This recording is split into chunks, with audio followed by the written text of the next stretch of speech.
যারা এই কাজগুলো করতেছেন তাদেরকে অসংখ্য ধন্যবাদ জানাই, কারণ আপনারাই বলেন যে মূর্তিতে কি আছে, মূর্তি পূজা করো কি হয়। আপনাদের এই কাজগুলো প্রমাণ করে যে ওই মূর্তির আসলেই শক্তি আছে। যদি শক্তি না থাকতো, আপনারা জানেন যে ওই শাড়ি খুললে ওর ভিতরে কিচ্ছু নেই, নিজের শরীরের ইচ্ছা পূরণ করতে পারবে না ওই মূর্তি, তারপরেও আপনারা ওই শাড়ি খুলতেছেন। কিন্তু ওই মূর্তি পূজা যারা করে তাদের ভিতরেও অনেক ফুতুল আপনাদের সাথে ঘোরে, আপনাদের সঙ্গ দেয়, কিন্তু তাদের হয়তো কিছু করতে পারেন না। আপনাদের বলবো কি, আমাদের ভিতরেই সমস্যা। তো আপনারা যেটা করতেছেন ভালোই করতেছেন, করতে থাকেন। আর সবাইকে দেখতেছি ফেসবুকে পোস্ট করেন, ইউটিউবে পোস্ট করেন যে বিচার চাই, বিচার চাই।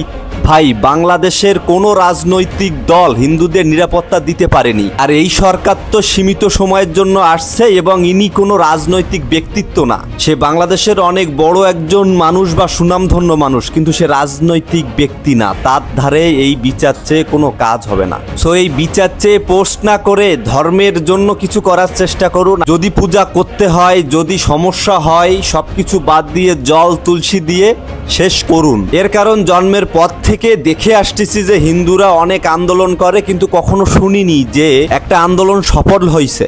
আর বড় লেকচার দিছিল স্বরাষ্ট্র উপদেষ্টা সহ আরো অনেকেই। তো এখন তারা কি বলবে? এখন কি তারা সংবাদ সম্মেলন করবে না? সংবাদ সম্মেলন করে কি বলবে? সিসি ক্যামেরার ফুটেজ আছে, সবকিছু হচ্ছে, তারপরও ধরতে পারতেছে না, কারো সামনে আনতে পারতেছে না। ধরলো, কোর্টে তুললো, তারপরে কি হচ্ছে সেটা কেউ জানে না। This is law, this is Bangladeshi law. দিন শেষে আপনি আমি এইসব নিয়ে কথা বললে খারাপ হই, কিন্তু তারপরেও আমাদের কথা বলতে হয়, কর্মের জন্য কথা বলতে হবে। এখানে ঘরে আছি আমরা, কারো গায়ে ছুরি মারতেছি না, কাউকে আঘাত করতেছি না, ধর্মের কথা বলতেছি, ভালো খারাপের কথা বলতেছি। এখন যদি মানুষ খারাপভাবে, কিচ্ছু করার নেই ভাই। সত্যি বলতে আমার মতো অনেক হিন্দু কন্টেন্ট ক্রিয়েটর আছে যারা কথাই বলে না, চুপচাপ আছে, তাদের মতো কাজ করে যাচ্ছে।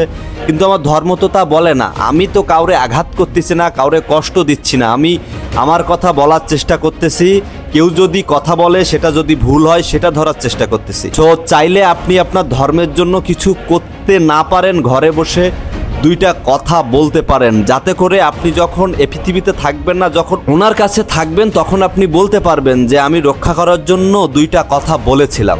Thank you so much. আপনি চাইলেই এই ভিডিওটা শেয়ার করে একটা নীরব প্রতিবাদ করতে পারেন। ভালো থাকবেন, সুস্থ থাকবেন। জানি সুস্থ থাকবেন না, কারণ পূজা যতদিন না হচ্ছে অনেক ঘটনাই ঘটবে।